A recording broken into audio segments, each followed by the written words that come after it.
नमस्कार, क्या हाल चाल है? सब ठीक है? बहुत बढ़िया, बहुत बढ़िया। अपना और अपने को ख्याल रखो और जब टाइम मिले तो वीडियो जरूर देखो। देसी देख बिगर ब्रेक बगैर लाग लपेट बिल्कुल देसी अंदाज में। मैं विपिन बेबाक और मेरे साथ पत्रकार शादाब रिजवी। जय हिंद, जय भीम, सत श्री अकाल, आदाब। मेरा नाम है शादाब। अरे शादाब रिजवी, 27 से पहले ये बसपा में क्या खलबली है, क्या खलबली है, क्या खलबली है शादाब रिजवी? देखिए, हर समाज का व्यक्ति ये सोच रहा है कि आखिर ये बहुजन समाज पार्टी में चल क्या रहा है। हालांकि तमाम हम्म, पार्टियों में ये सारे काम चलते रहते थे। उस समय लोग खबरें नहीं दिखाते थे। जिस समय समाजवादी पार्टी के अंदर अखिलेश यादव और शिवपाल यादव का झगड़ा चला था, तब चर्चा का विषय नहीं बन पाया था। जिस समय अपर्णा यादव ने अपने ससुर का फोटो जला दिया, झंडा जला दिया, तब चर्चा का विषय नहीं बन पाया। लेकिन अगर किसी पार्टी में कुछ नेताओं को अनुशासनहीनता की वजह से बाहर का रास्ता दिखा दिया जाता है तो चर्चा का विषय बन जाता है। और अगर उन नेताओं के बार-बार आह्वान करने पर और ये दिलासा दिलाने पर आने वाले समय में भविष्य में हमारे से ये गलतियां नहीं होंगी, उनको पार्टी में ले लिया जाता है। लेकिन उनकी गलतियों को रुकने का नाम नहीं लेती है। लगातार वो उन गलतियों को करते चले जाते हैं। तो मजबूरन पार्टी के हित में, समाज के हित में, बहुजन समाज के उत्थान के लिए, बहुजन समाज पार्टी को सत्ता में वापस लाने के लिए कदम उठाया जाता है और ऐसे नेताओं को बाहर का रास्ता दिखा दिया जाता है, तो बड़ी चर्चाएं बन जाती है। और यहां तक के कुछ न्यूज चैनल तो इस तरीके की खबरें दिखाने लग जाते हैं कि पर कतर दिया आकाश आनंद के ससुर को कर दिया बाहर। हालांकि बहुजन समाज पार्टी के अंदर ना तो कोई किसी का ससुर है, ना कोई किसी का भतीजा है, ना कोई किसी का भाई है। सभी बहुजन समाज के मूवमेंट पर काम कर रहे हैं। मान्यवर साहब कांशीराम के मूवमेंट पर और बाबा साहब भीमराव अंबेडकर की विचारधारा पर काम कर रहे हैं। हर पार्टी की अपनी विचारधारा होती है।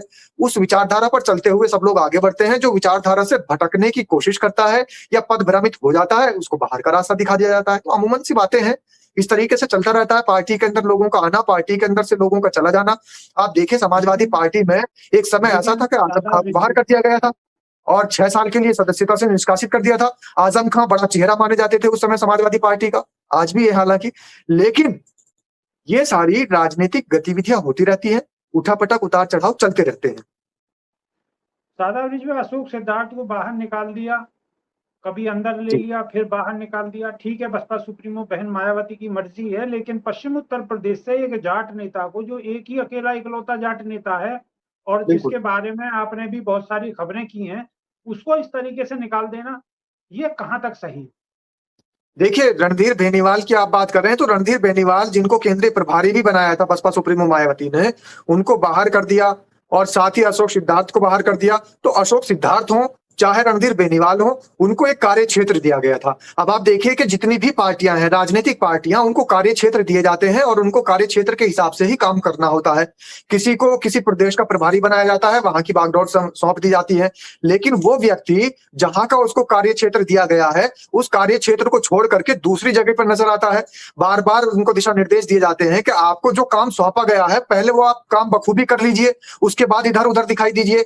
लेकिन रणधीर बेनीवाल अपने क्षेत्र के कामों को छोड़ करके दूसरे क्षेत्रों में ज्यादातर नजर आए।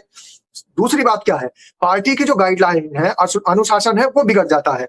अब दूसरे के क्षेत्र में जाके हस्तक्षेप कर रहे हैं, दूसरे नेताओं को दिक्कत हो रही है, वहां पर वो अपने तरीके से काम कर रहे हैं, लेकिन ये अपने क्षेत्र में नजर नहीं आ रहे। दूसरा एक बड़ा और मामला जो आम जनमानस की चर्चा का विषय बना हुआ है, रणधीर बेनीवाल ने जिस प्रदेश में भी कदम रखे हैं, वहां के प्रदेश अध्यक्ष को हटा दिया।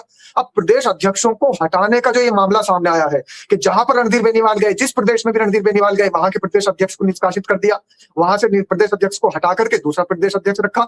तो एक बड़ी गुटबाजी हो रही थी पार्टी के अंदर। बहुजन समाज पार्टी के अंदर एक बड़ी गुटबाजी होने का सबसे बड़ा मुख्य कारण भी यही रहा है कि पुराने नेताओं को अचानक से बाहर कर देना, उनकी जगह नए नेता को, दूसरे नेता को नियुक्त कर देना, समीक्षा ना करना, ऑब्जर्वेशन ठीक तरीके से ना करना, तमाम जो पार्टी के पदाधिकारी हैं, जो कार्यकर्ता हैं निचले स्तर के, उनकी बातें ना सुनना, ये भी एक मुख्य कारण है। ऐसा ही नहीं है कि बसपा सुप्रीमो मायावती अचानक से कोई फैसला ले लेती है। एक बड़ी जो ऑब्जर्वेशन टीम उनके पास है, वो ऑब्जर्व करती है, वहां पर समीक्षा करती है। समीक्षा के बाद में उसको क्रॉस चेक कराने का बसपा सुप्रीमो मायावती काम करती है। जाकर के उनको उनकी क्या सत्यता लेकिन है, ये जो आरोप लगे हैं, लेकिन ये जो लेकिन बताया जा रहा शादाब है कि रिजवी भाई। जी। लेकिन शादाब रिजवी, 27 तक क्या ऐसी जांच परख होती रहेगी? भाई 27 का देखिए, चुनाव आने वाला है, 5-7 महीने का वक्त बचा हुआ है और इस दौरान में बसपा की तरफ से अगर ऐसी चीजें सामने आएंगी तो लोगों का मनोबल टूटेगा। मनोबल नहीं टूटेगा, बल्कि मनोबल बढ़ना चाहिए। विभाग जी, मैं तो सीधे तौर पर ये कहूंगा कि 27 के चुनाव के मद्देनजर ही इतने बड़े बड़े स्टेप उठाए जा रहे हैं। और बसपा सुप्रीमो मायावती अपनी बेबाकी के लिए इसीलिए जानी जाती है कि वो अपनी पार्टी के अंदर सबसे पहले सुधार करने का काम करती है, फिर बाद में समाज के अंदर सुधार करने का काम करती है। ये सुधार इसलिए माना जा रहा है कि सबसे पहले 2027 की जो सत्ता की जो तैयारी है उसके अंदर जो रुकावटें हैं, सबसे पहले उन रुकावटों को दूर किया जाएगा। अगर पार्टी के अंदर भीतरघात हो रहा है, अगर पार्टी के अंदर अनुशासनहीनता हो रही है, तो सबसे पहले पार्टी को सुधारा जाएगा। ऐसे नेताओं को बाहर किया जाएगा जो कि 2027 के रास्ते में अड़चन बन रहे हैं। कहीं ना कहीं ये काम बसपा सुप्रीमो मायावती ने बखूबी किया है कि जहां पर दिक्कतें हैं, जहां पर अड़चनें आ रही हैं, उस अड़चनों को दूर करने के लिए अगर अपने खास नेताओं को, बड़े जो केंद्रीय प्रभारी बना रखे थे, उनको भी अगर बाहर करना पड़े तो वो कर रही है बसपा सुप्रीमो मायावती समाज के लिए। क्योंकि बसपा सुप्रीमो मायावती को किसी नेता का हित नहीं देखना है, केंद्रीय प्रभारी का हित नहीं देखना है, परिवार का हित नहीं देखना है, समाज का हित देखना है। और समाज के हित के लिए ही बसपा सुप्रीमो मायावती इस तरीके के फैसले ले रही है, जिससे कि 2027 की राह आसान हो जाए। उसमें जो रुकावटें आ रही हैं, अड़चन आ रही है, उनको दूर किया जाए, दुरुस्त कर दिया जाए।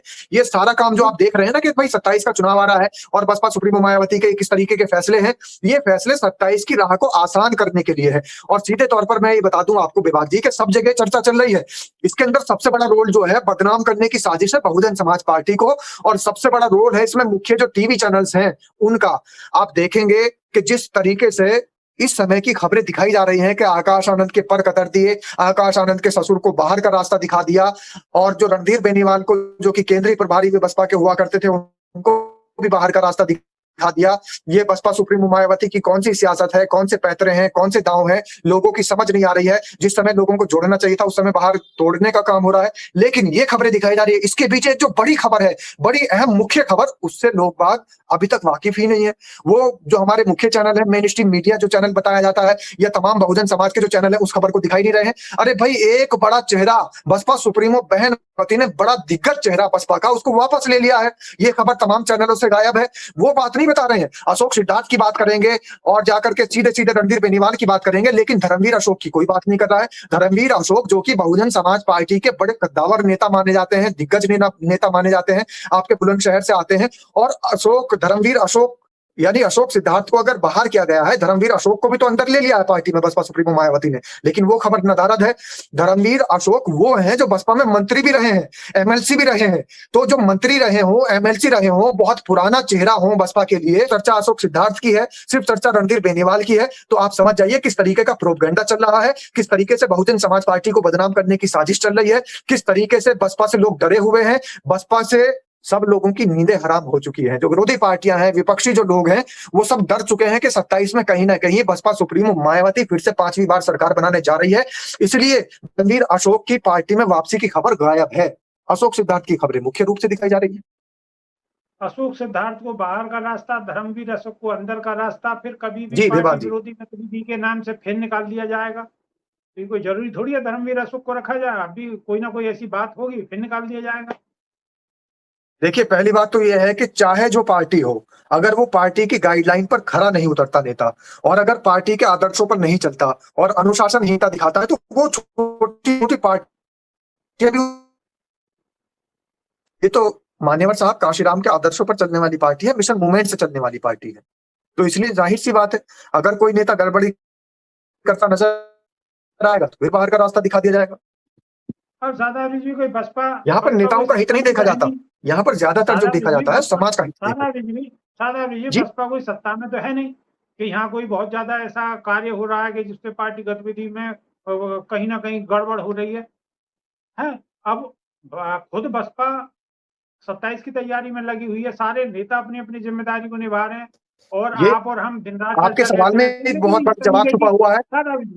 आपके सवाल में जी बहुत बड़ा जवाब छुपा हुआ है क्या? हाँ, लेकिन सवाल पूरा सुनिए।